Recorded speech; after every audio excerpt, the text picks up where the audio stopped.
I mean, TPA kind of came out of nowhere in Season 2 and winning that. Any team, like, you know, we could be looking at one of the teams here that wins the World Finals. Well, that is certainly very adventurous of you to say so, but I'm not too sure whether the likes of Gambit would agree with you. Of course, we are here in Mother Russia, in Moscow, in the capital, and we have had some fun times, I think it's safe to say, in Moscow. Certainly the crowd has definitely been enjoying it. It's great to see how Gambit have performed in front of their home stage and certainly stepped up to the task. But right now, it is all about the Commonwealth of Independent States finals, regional finals, between the Ukrainian team, Instrument of Surrender, and the Lithuanian team of Gaming Gear. Currently 1-0 up, and honestly looked dominant in game one. 8-1 was the turret score towards the end of that one. That tells me that Gaming Gear have a plan, and they love to take those objectives, and Instrument of Surrender, they need to maybe not use that white flag and pick up a win. Yeah, it's just, they got set, and some teams have a hard time where they get set back or they get messed up early on in their plan, and then they kind of can't recover from it somehow. And this is heavy defense for golems. Are there 5? Yeah, I'm looking, there's 5 people there waiting for this. Why are there 5 people wanting the golems? Because they're going to go for a late invade to blue. That's why. Ideally they will be going for that. I don't think Ari is the person that should be going to clear that ward right now. But still, they do have teleport on Snake, so he'll be able to get to the top lane. However, he will be in a 1v2 situation. Well, he is going to clear out that ward. That gives them the coverage, and that does mean the rest of the team will follow up. But wouldn't that have given them a precursor, a pre-warning? We do see Kennen just off in that bush. NBS this time around on Kennen instead of Elise, and he's going to go, whoa, damn, we got 5 members of iOS coming up the bottom lane. And somehow he got a southern accent in there with that southern draw going on. But yeah, he saw them backed away, and also NBS is running very, very heavy offensive masteries as he already has it. Oh, Warrunner taking very low right now. This is exactly what happened in game 1. He might be able to pick up the kill. Yes, he does. The turret coming in, but it's going to be a return frag for Warhunter. So that's not the position you want to be in. Like, I mean, yeah, to take the first blood's very smart, but to die that early, like, you're going to be so hurt. Luckily, though, for Mazarine, the wave is pushing against iOS right now, so the lane will reset in time, and Warhunter will miss out on a lot more than he will. But I was trying to touch on MBS real quick. He's running 8 flat armor pen, 8% armor pen, 5 flat magic pen, and 8% magic pen. So he's very heavy offensive built. So he wants to get that damage in, and he's honestly going to need to go for that zone just to have some sort of defensive item. Well, Jason, only the good die young and evil seem to live forever. And as it stands, the mid lane. Song references. Yeah, do you actually know what that song is? I think I'm too young for that one. You probably are. That's for sure. Actually, no, yeah. Well, you know what, Demon, though? It looks like Backstreet is back here as they're just harassing him down at the bottom lane. But good job by iOS to kind of zone out Kennen right now. Really trying to punish MBS, who might have a little bit of a tough time farming under turret without some sort of attack damage item early on. Yeah, we'll see how Nixar does in this bottom lane, putting the pressure on MBS. MBS did a great job of farming in game 1 on Elise. See how he does with Kennen. Kennen is a pretty good farmer. He should be okay in the 2v1 lane, but Nixar and Dimonko really being very aggressive on this top turret. Okay, that ward did get in the bush. I was worried if that got in or not, but yeah, they want to go for this damage on the turret. They want to punish MBS. I'm a little bit surprised, though, to not see the jungler come around and maybe try to go for a dive here with that huge wave. It looks like MBS is going to be able to pick up a decent amount of farm under turret since he is actually leading his counterpart right now. And Snake, I mean, he's pretty happy right now because he's Malphite. He has that free damage shield every 8 seconds of being out of combat, and it looks like with Shen sneaking in here, they might try to go for stuff. Actually, no, he was spotted by 2 wards. Spotted by 2 wards, yeah, on the way in. It's not so sneaky, which is why you can see Fomko already making his way down towards his bottom lane. He's doing that sneakiness of himself, getting in towards that bush. So, as it stands, it could well be a surprise for Illumin. But it is, meanwhile, going to be the leash and the fly and the hook on towards Snake. Well, are they going to have enough damage? The passive's not going to be enough. And Deadly Brother picks up the kill, top lane. And that's probably the worst thing that could happen in a 1v2 right now. 1v2 lane right now is if you die, you are so far behind. Your whole point of staying in there is just to keep up in terms of levels. Obviously get as much farm as possible, but now you're being doubled in farm, you're being out-leveled, and you're the big initiate for your team. Absolutely, which MBS is kind of doing, just keeping that a little bit ahead. Of course, the longer that Luna sticks around, the longer he's going to lose that experience advantage, but Luna doing a good job at keeping the defensive there. He's going to be not taking any of the CS, and he's simply protecting off that turret. The bottom turret, the top turret, meanwhile, has been worked over, And you can see Deadly Brother and Inspiro putting a lot of damage on towards it, but Fomco's coming up the river. There's no ward place. I tell a lie, he passed straight by the ping ward, and immediately Inspiro goes straight on towards that and flies on towards him. Not too sure whether the support player realizes it. He doesn't really have the coverage of Deadly Brother, and now he might well have to get her out from this one. The shard comes through. It's not going to be enough. Inspiro is safe. But you just saw Snake return to lane, drop down to a third health, and all he has is that one health pot left, so he might have to leave relatively early on yet again, but it looks like he's going to push the weight out and then go back and buy it after that, as we do see Funko going around to middle. However, his teammates nowhere in sight to help out with that. Yeah, you just saw Warnter going back to buy, gets himself that Chalice of Harmony. I don't know why I can't remember these names right now. It is going to be Fomco, though, having to go defensive on towards Mazarine. Mazarini putting the pressure down on towards him. Damn it, I said Mazarini. I tried so hard to get away from that, but no. Hey, the guy was a good COD 4 player and made an even better video. Well, there you go. I think he's somewhere watching right now, just like, oh, Demon, thanks, appreciate it. But either way, he works for Czech Republic TV now, by the way. Just to throw that out there. Little tidbits. Little tidbits. I like those. No, but nobody in League of Legends has a clue who he is, so it's all good. Well, either way, if we look at CS across the board really quickly, it's pretty even, to be honest, considering all that's happened so far. Snake being pushed out, he's still even with MBS almost, as we do see Warner going aggressive on Mazarine. He is actually halfway to level 6 right now, and Mazarine's about a third of the way through, so we could see Warhunter going in on him very early on. Since he doesn't have that tier, he might be able to get the damage onto him to burst him and kill him. Mazarini did hit 6 there. I keep saying it. Oh, that's it. Now it's in my head. It's gone. It's in my head. Yeah, I'm going to blame Trevor for this one as well, because he started it yesterday. While we can see it's going to be the jungler of Fomco chasing around a Luna on the top lane. Luna is going to come in to support them. Fomco will show himself there. That turret very, very low. And now we can see Warnter. He's starting to head down the river. We could have many members of both teams all heading this way. It is going to be the top turret that goes down first, though. Deadly Brother will pick that up. And look at this. Instrument of Surrender all gathering in the bottom wave. And the moment it starts to happen, Gaming Gear just back well away from it. They realized the gang was coming. Yeah, smart play by them. They don't want to lose any more kills. They want to keep that lead that they currently have built up. Turrets are now tied here, and it looks like iOS might be able to take away blue buff here. They did it before. They might be able to do it again. Well, while they do that, of course, the top lane is continuing to be pushed, actually. They're not backing away from that one. This blue buff will go to Warhunter. Well, that's the plan. There's the charm that picks it up, and that's going to take it away from Mazarine. We'll see how that works out for them. Blue buff itself is also going to be taken away. Will Mazarine go over to try and pick that up? Yes, he is. He's had the call from his team. He's like, fine, let's come and get around. Let's steal that blue buff away. And that will go across to Mazarine. So, despite the fact they've both gone for the invade, they both have benefited. Yeah, it's a little unfortunate that they didn't ward it up or maybe protect it, because Snake, he was right by it. He knew the top lane disappeared, and he might have been able to... Actually did have a ward spotting them going down there, so wasn't able to really stop them from doing that. But still, they have timers on each other's blue. Both middles have blue buff now, and I guess that's exactly how they wanted it, though. We do have level 6 coming out right now, and I think we're going to have a big fight actually break out relatively soon, as you already do see... Staring down the dragon. Yeah, he's trying to have a staring contest with it right now. Just meditating. He's doing, what was it, Raka? Reiki. He's gonna breathe 3 times and fall asleep, apparently, according to Oslo. He's got his monk music playing right now, Shen has. Well, he's in water, so he's in his bath. He's in his bath. He's gonna start breathing heavily. He's gonna get himself sent to sleep. Ward's being put down there by Demonco. He's just checking out that dragon. Getting full vision of it, everybody backs away. That was weird, though. He sat there for a really long time, and nothing happened. Like, his team didn't... I don't know if it was miscommunication, or if he was trying to see if the enemy team had a ward on it, just kind of bait them in. Stand there. Yeah, I'm not exactly sure, but...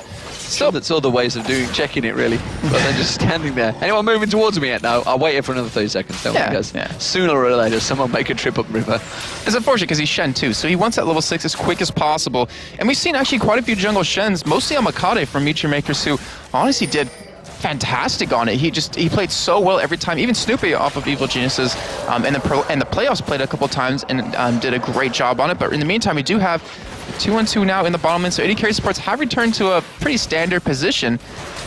And if you look at CS, if you look at items, it looks like right now Nixar might have the damage. He may have the damage. He went for that BF sword, didn't go for the boots though, which of course is why Deadly Brother only got the pickaxe, the Vampiric Scepter and the boots, so he went for very much a different build. Warnter getting pinged on as he tries to head south, and that gives Gaming Gear immediately backs away. They have got a ward in the Tribush though, so they're not too overly cautious. They will see them coming from a long way, as well as that ward in the river just by the dragon, which Aluna was staring down a moment ago. And they're not using pink wards that much. I'm thinking about it, a little bit surprised, because, you know, if you're over on iOS's side and you leave the lane like that, and that's Ahri against Orianna. This is Ahri against Orianna. We saw it before with Varelnord. Shockwave, very hard to land against an Ahri, and now he's going to have to try and keep Warnter actually zoned out. He's doing a very good job at it as well. Warnter realised he can't chase into that one. Aluna does show himself, but of course that Stand United was available at any moment in that fight. And overall, a relatively calm game considering it's 2-1, where previously, we do see actually the bottom lane engaging here. Nyx are getting low. The box goes down, the Ignite's there, but they succeed immediately. They do knock them up, and Spyro will get taken down. Demonko turns on towards Deadly Brother now. Demonko a bit aggressive. Flash comes out straight away. That's going to be enough damage. Teleport's coming in though. Stand United replies, and Deadly Brother will try and dash away from this one. Unstoppable Force catches him out there. He's going to have to use the barrier, but he's not got enough. Tries to turn it back on towards Demonko. It's going to be Snake that picks up the kill. Aluna tries to flash on towards Demonko, but a great grasping roots there catches him straight out, and Snake's going to continue the aggression, but coming round, Galuna's going to have to try and get away from this one. Nautilus, he's going to knock him up. Is it enough damage? Immediately, Mazarine's just backed away. He's like, you are dead. There's no way around this one, and that surely will give the Dragon to Instrument surrender. But look what's happening top lane now. Kennen is pushing, MBS is trying to get this turret down, already at half health right now, and in the meantime, Mazarine was pushing middle lane, so they might lose 2 turrets for 3 kills, and for Dragon. Well, and you also see, actually, Mazarine's coming down, maybe going to try and interrupt them. Has got Shockwave available. If he comes in at the right time, he could cause all sorts of problems, but he gets charmed up. There's the Shockwave. Pulls Fomko away from the Dragon. He's still tanking the Dragon up. The Dragon's going to take the kill down. Mazarine gets the kill there, and now Inspiro's coming in. Warns is going to have to try and get away from this one. Inspiro's going to follow through. The Dragon comes in there. He does actually take the Dragon. Inspiro with the fly onto Warns. Fantastic play, but now Snake's back in. Mazarine's defensive ball's going to run out. He's got no mana. He's going to try and walk away from this one. In comes the smoke, though, from Deadly Brother, protecting him. The hook comes in from Inspiro. They catch on towards him. He's trying desperately to get away from this one. Inspiro's like, hell no, you won't go. Throws out the Dark Passage and just flays for the kill. That was beautiful by Inspiro. He knew his AD carry didn't have flash up, but he's like, I got my flash, bro. I got your back. Grab one of my lantern. We're going to get this kill. And a phenomenal play by GG right there, especially Mazarine, who came in there and interrupted it, and which in the end gave them Dragon. And while that was all happening, they put the pressure in the top lane. It's going to be Inspiro getting hooked in this time. Is it going to be enough? The charm lands. Straight away, Aluna goes in, tries to protect him, but I think Inspiro is going to be a dead man after all his heroics. It will be Warhunter that picks up the kill. At least he died a hero, though, Demon. Yeah. That is indeed exactly Get the purple heart for that boy. Yes, he did. And wow, this game, I mean, it's kind of almost dead even after all that fighting. However, we do have a nice goal lead for GG currently, since they do have that Dragon under their belt, but it looks like we're finally going to get into a quiet period here, which I guess we could talk about items a little bit, since we have seen some completed. We have Morello-Nomicon, easy for me to say, on Mazarine. So he's going to have the extra cooldown reduction and also the healing reduction, which would be very good for Nyxar and even Warhunter, to be honest. And he looks like a Blade of the Rune King will be coming out for Deadly Brother here as his first main item. We have the Haunting Guys and the Sword Boots done for NBS, so he's going for a kind of penetration build. He's not really going for that Zhonya's as his first major item. On the other hand, Snake, who's just going straight tank, but magic resist tank with his Negatron Cloak.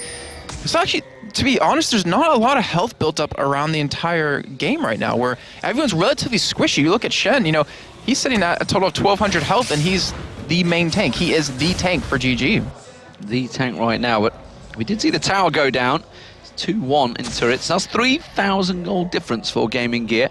So despite all the wild, crazy action is happening, again, Gaming Gear pulling the advantages, starting to get the objectives, starting to get the turrets. They got the Dragon as well.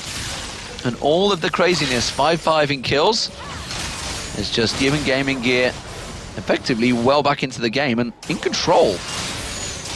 And we do actually we did just see NBS pick up a Doran's Blade here. So, I don't know, it's a little late to pick that up. Usually you want that in the laning phase, just so you can last hit, but it looks like he might want to just try to get that top turret down and keep applying that pressure. And Giant's Belt did come out of Alanir, so he wants to obviously be that little tank, but there's got to be something happening very soon. There's got to be a big fight breaking out, because, to be honest, even with that 3,000 gold lead, anyone can win these fights. It's just all about positioning, all about who can catch out who.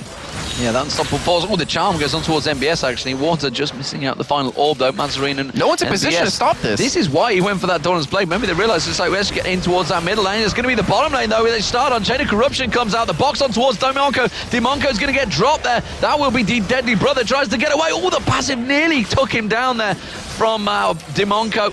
Didn't quite catch on towards Deadly Brother, though. The shield just enough to save him out there from Inspiro. I mean, in the end, they went for a push on... Oh, MBS? Ooh. Fomco just backs away from that one. MBS is going to help out, and there's going to be the red buff going across either Mazarine or Dimonco. I'm not sure really who wants to pick it up. It is going to be MBS that takes that one, and now they're all collapsing in towards this bottom turret. They're going to take the outer turret. The inner turret may well be the next focus. This is actually a really great snowball right now by GG because of the whole last fight we saw, them taking the dragon, them getting our 2 turrets right there, them getting some more kills. Like, they're starting to snowball the game really, really quickly. They're getting the gold really fast, and it's hard for iOS to deal with that in terms of building items against it. And GG, all they really need is like one more team fight to just have the game completely in their favor, where still right now anything could happen. It just depends about when iOS is comfortable enough to go for a favorable engage, even though it might not be favorable in the end just in terms of items, but they have to win something or they're going to keep losing this game. They're a great team of simply pushing the objectives. The moment they smell just that slightest advantages, they have just going and cleaning up. They cleared out all of the jungle. You see, they also warded it up, got full coverage of that bottom half of the jungle, so I would not be too surprised to see once this top wave is cleared out. Looks like it's going to be where MBS is going. Red buff also will be picked up by Luna there. Once that top wave is cleared out, I wouldn't be surprised to see them returning to the middle or bottom, just continuing to shove down with that walled coverage. The thing is, no one's applying pressure from iOS in terms of lanes. So you see Snake, like he pushed up top lane, and it's like, oh, that's cool. I tried to hit the turret, but MBase is there. He's too fast. He's there to stop the push. He can clear the wave a lot quicker than Snake can. So every time they go for a push, like GG just responds by pushing the lanes back out at you, then grouping up, going for a push on middle turret, going for an objective or something like that, and they're just really trying to punish iOS for playing reactionary. So everybody drops back, picks up the items.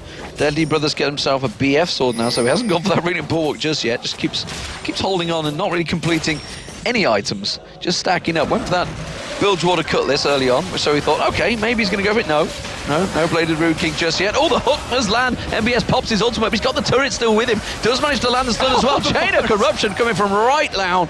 Max range there from Nixar, very well played. And that will surely be the second turret picked up by Instrument of Surrender once this wave comes in.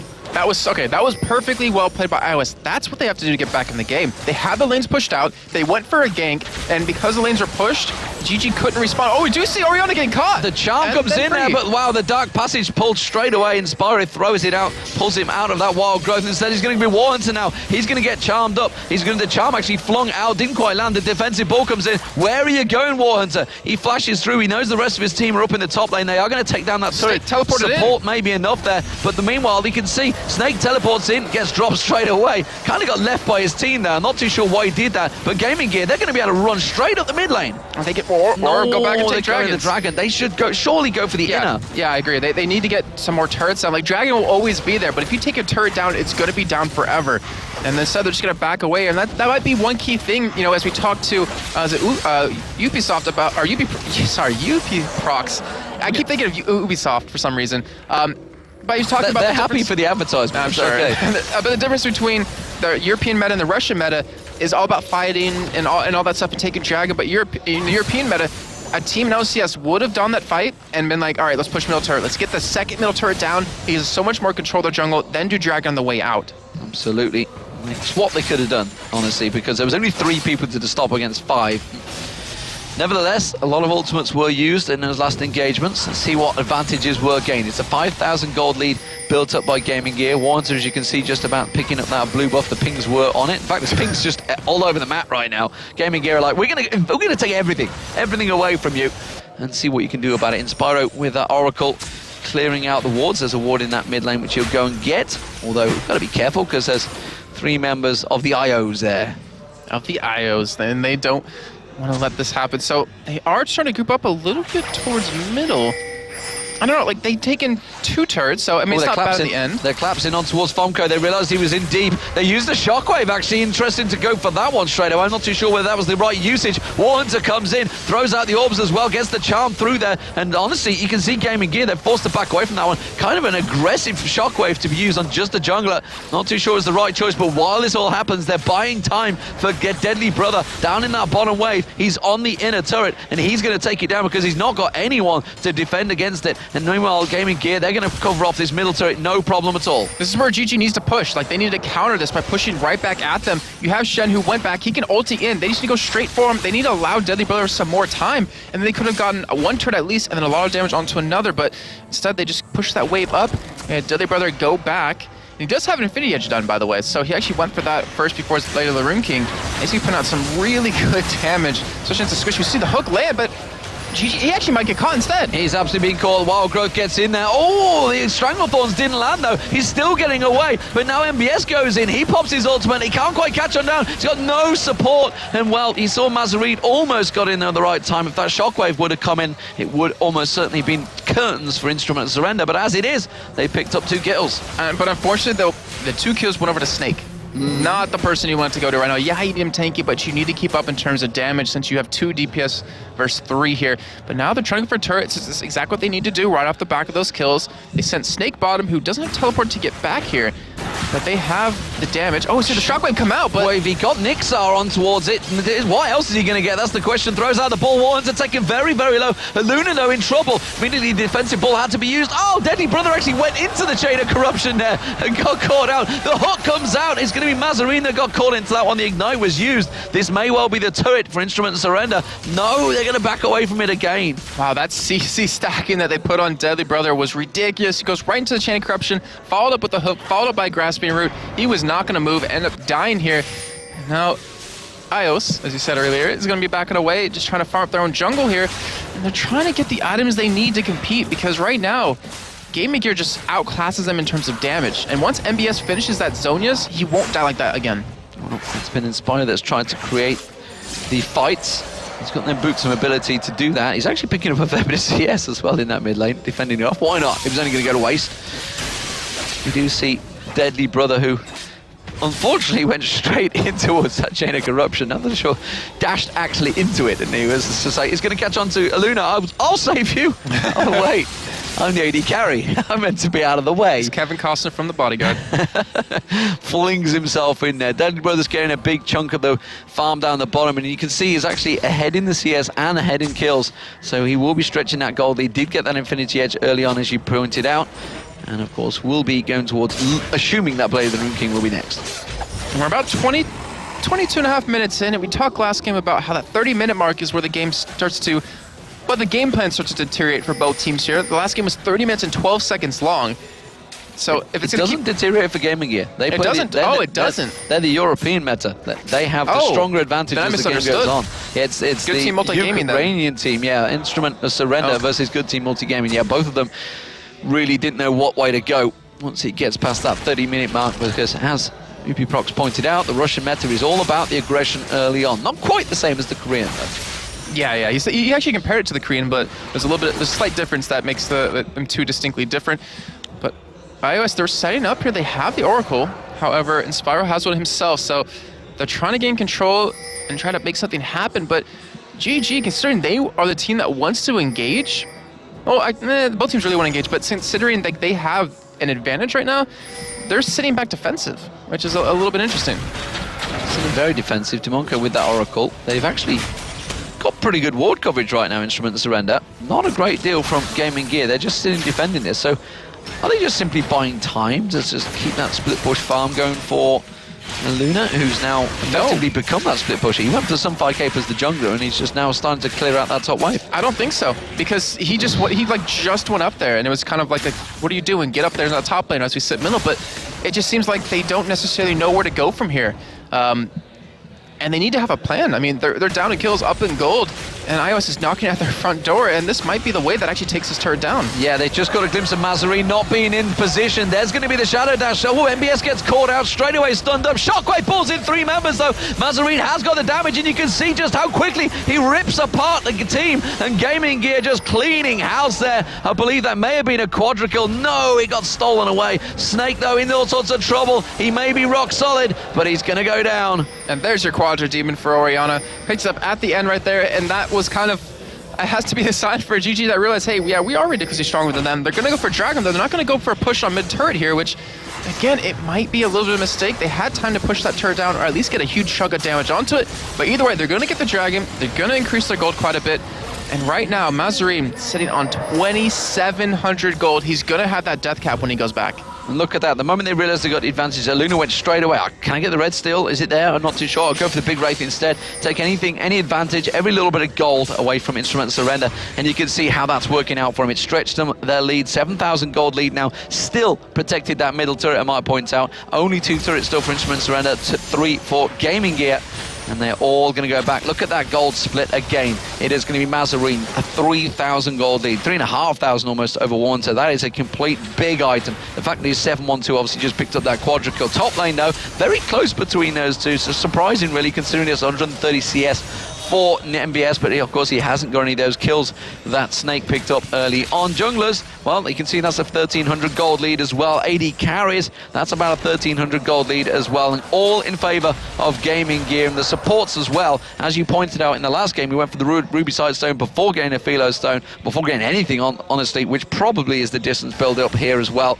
That is a 1,200 gold lead for Inspiro. So, just like game 1, Gaming Gear effectively winning out in every single lane. That generally spells trouble for your opponent. Yes, it does, especially with the composition they have. Like Mazarine, we saw 100 play Orianna last game. He got set behind, had no damage. But now Mazarine, who's 7-1, Death Cap, Morellonomicon, Haunting Guys, even Sork Boots added into that.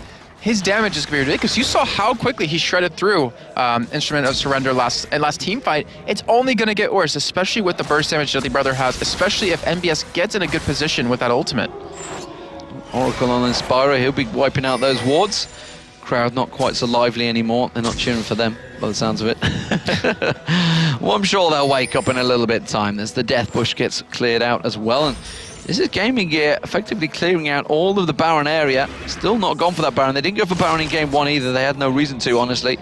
They had full control, and I think we may be seeing the same here. Snake, though, is getting that split push going. He's along that bottom lane. We do see MBS going over to deal with him, and he may have enough to kill him now. He's very close to it, but instead, he actually does go for the farm. Shen is still top lane pushing up as well, so they're trying to get the split push going on multiple fronts, or at least stop iOS from having the possibility of doing it. And then you look at the rest of GG, they're just sitting middle lane on their own turret.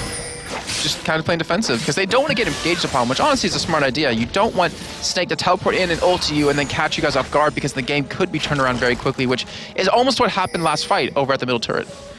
Yeah, a little bit of a different style as well, because normally you'd see the AD carry going off at the top or the bottom and just make sure he continues getting that creep score building up. Instead, he's happy to sit in the middle with 3 members, actually. Let's have a look at the levels. How does that work out between them? It's 16 to 15, the 2 mid laners. Junglers is, as you'd expect, the Luna is ahead, but that's because he's been pretty effectively the top laner for a fair period of time here, and the AD carries, they're the same as well. I think they're sending NVS bottom lane instead of currently Deadly Brother down there to farm, just so he gets level 16. So he's at rank 3 ultimate, so he really hurts in these team fights. Zoni Hourglass is now done on him, so if we're going to see a team fight break out, it's going to be soon. Yeah, and he's going to be a pain in the backside as well once he pops that Zonius, because he's been the focus, actually. He's gone down very early every time he has managed to go in with that slicing Maelstrom. Remembered it this time. Just going to leave it there, because I got excited. I remembered the ultimate name, so... Yeah, I'm proud of you. What, how many champions are there? Like 110, something like that, 111? There's a lot of spell names to remember. Exactly. These. And it's funny, every time we do go through the spell names and we discuss it, we're talking to the players and we're like, oh, the so-and-so, he landed the great thing, and the players are just like, what skill is that? Is that the Q or the W? I don't know what you're on about. I remember Quickshot was saying about Dominus on Renekton, his ultimate. He was talking to some like Darian about it, and he had no idea what it's called. But we do see a hook land right now. Looks like they're actually going to disengage, though. Yeah, immediately the Charm actually was the one that came through. And Spyro just gets that defensive ball. Rest of Instrument and Surrender going to stack up in the mid lane. Luna's still off on the side lanes, just as a good Shen should be doing, and keeping that split push farm going. He is going to wander on up towards the mid lane, but Instrument and Surrender all backing off straight away. Nixar just picked himself up that last Whisper, trying to get a bit of armor penetration. That will do some work against that runic bulwark that is being built up by Luna, and of course the defensiveness that Luna has as well. And I see why GG is being very cautious right now, because it's just weird, because the composition that they're kind of running is like for when you're kind of behind. As you see Funko get caught with a hook here, but no one's really in position to help out.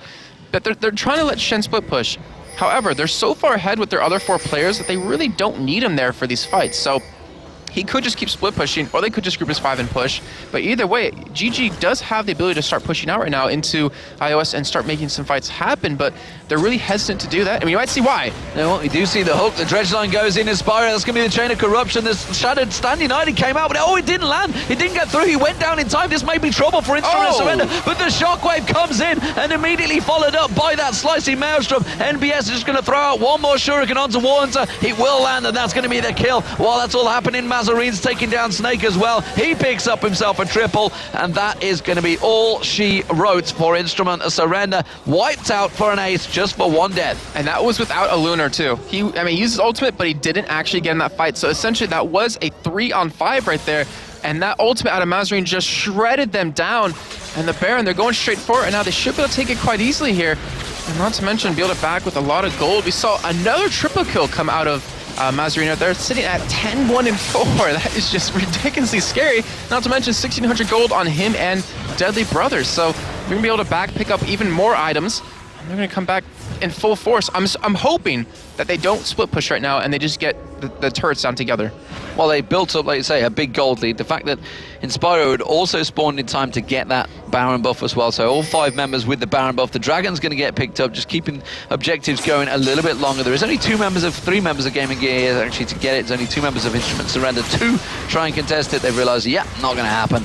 We're going to let them have that one. Or not so much let them, they had no choice about it.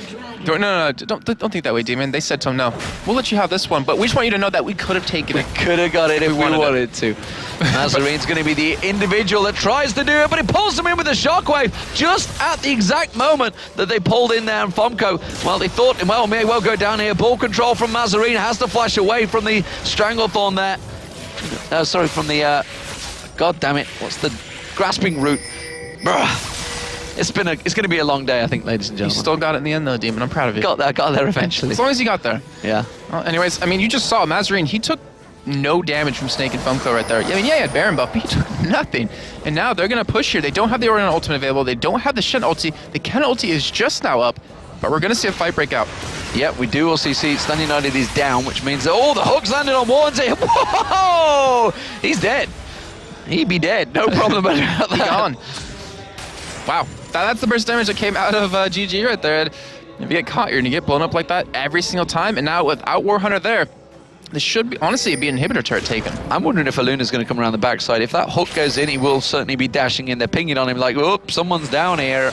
We're not like too sure about that one. It's going to be an inhibitor turret. It's the middle one that goes down. The top one already was taken as well. The bottom one actually has a giant wave on towards it, but it's going to be the inhibitor turret they're going to try and focus on. They do come in. That's going to be the Hail of Arrows trying to slow down those minions, but it's not really happening, and it's going to be the inhibitor turret going down. The inhibitor will follow. They just simply can't defend this fight right now. They're so far behind in gold, in items, in everything, and honestly, Gaming Gear are looking very strong for reaching the finals at Gamescom. Yeah, and it's only getting worse for them. Like, the longer this game goes on, the farther they're falling behind, and the chances of them coming back are just getting slimmer and slimmer. And honestly, they still have that chance. They just need to make a big play happen, which it honestly could come out of them.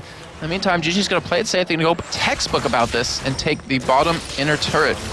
Oh, you do see Deadly Brother in there. It's going to get the shots down. Oh, the hook came through as well, but there is 5 members. But the shockwave again just rips them apart. Warhunts are caught out as well. Nixar went down as in that one as well. Now you can see Snake. He's in the middle of them, but he's just doing anything he can. He gets melted away. That's going to be the cleanup crew. And that is the ace once again for Gaming Gear without losing a single passive. I tell a lie, because the passive snipe comes out and Inspiro goes down. I guarantee Demunko's like, yeah, I got one. At the end of that, like, we lost the war, but I won that battle right there.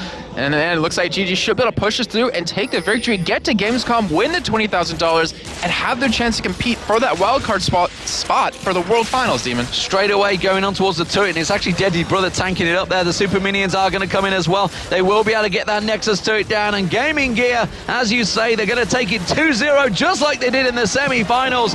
It is going to be Gaming Gear.